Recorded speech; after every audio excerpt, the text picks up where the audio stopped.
সেটা হচ্ছে লন্ডন বৈঠকের পরে যে যৌথ বিবৃতি, সেটাকে আপনারা কিভাবে দেখেছেন? সেটার একটা আনুষ্ঠানিক প্রতিক্রিয়া আমরা আপনার দলের পক্ষ থেকে আপনাদের পেয়েছি, কিন্তু এই বৈঠক নিয়ে আপনাদের আপত্তিটা মূলত কেন?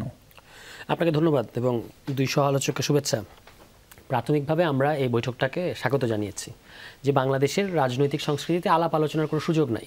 সেখানে সরকার প্রধান তথা সরকার পক্ষের সাথে সবচেয়ে বড় রাজনৈতিক দলের প্রধানের একটা বৈঠক হচ্ছে, যেহেতু তিনি যাচ্ছেন সরকার, সেখানে তাদের একটা ধরে নিলাম যে সরকারি, এখন অবশ্য প্রশ্ন উঠেছে যে আদৌ সরকারি সফর ছিল কিনা বা আমরা কি নিয়ে আসলাম সরকারি হিসেবে, সেই প্রশ্ন আমি আপাতত দূরে সরিয়ে রাখছি।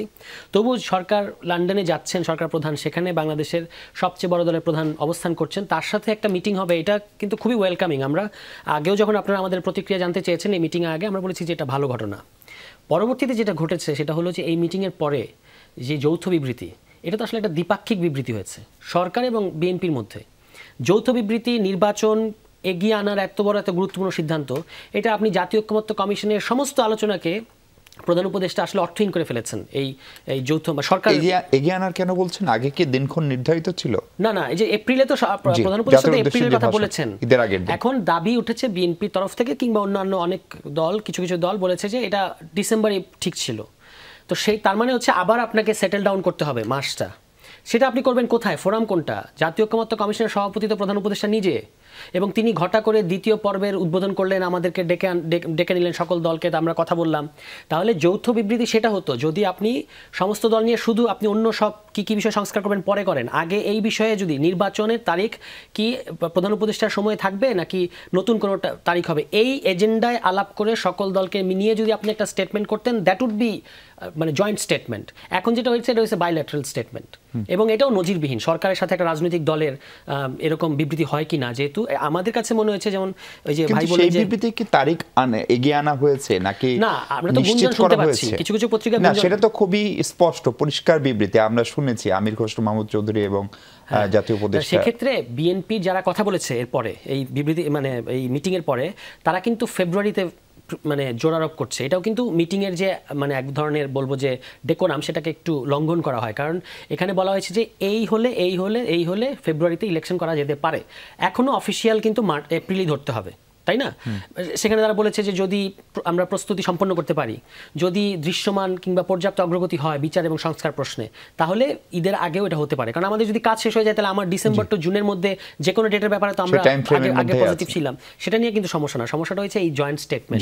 তো স্যার একটা বিষয় হচ্ছে, ধরেন তারেক রহমানের সঙ্গে প্রফেসর ইউনূসের প্রথম বৈঠক হলো, ওই অর্থে মানে কি সব অর্থেই, কিন্তু আপনাদের সঙ্গে তো তার হরহামেশাই বৈঠক হতো, ধরেন সেখান থেকে কোনো জয়েন্ট স্টেটমেন্ট আসে না।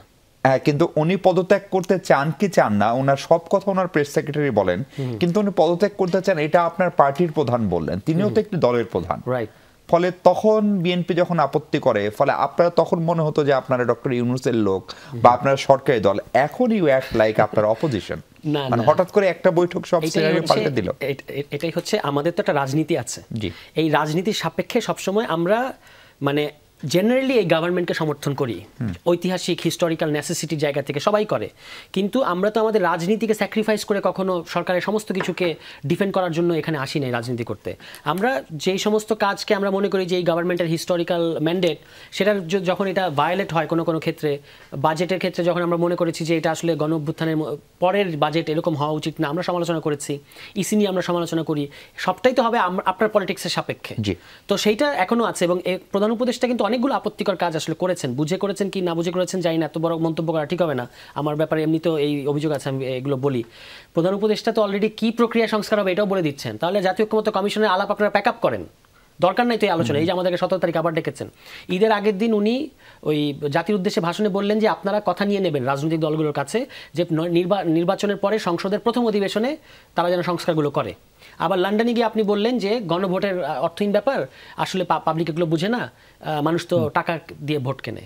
এখন স্প্রেডশিটে আছে 6টা পদ্ধতি, 6টা পদ্ধতির মধ্যে একটা পদ্ধতি হচ্ছে নির্বাচনের পরে হবে কিনা, একটা পদ্ধতি হচ্ছে গণভোট, এবং গণভোটে আবার 2টা পদ্ধতি, একটা হলো নির্বাচনের আগে গণভোট, একটা হলো নির্বাচনের সময় একই দিনে গণভোট, গণপরিষদ নিয়ে 2টা পদ্ধতি। এই 6টা পদ্ধতির কোন পদ্ধতিতে সংস্কার হবে এটা এখনো জাতীয় ঐক্যমত্য কমিশনে আলাপ গড়াই নেই এখনো পর্যন্ত। এখন আলোচনা আছে যে কি কি সংস্কার, তার আগে তিনি একটা পদ্ধতির প্রতি উনি মানে উনি তো প্রেসিডেন্ট জাতীয় ঐক্যমত্য কমিশনের, তো উনি যখন আগেই একটা পদ্ধতিকে নাকচ করে দিচ্ছেন আর একটা পদ্ধতির প্রতি পক্ষপাত দেখাচ্ছেন, তখন আর এই আলোচনা করে কি হবে? 17 তারিখ আমরা যে গিয়ে কি করব?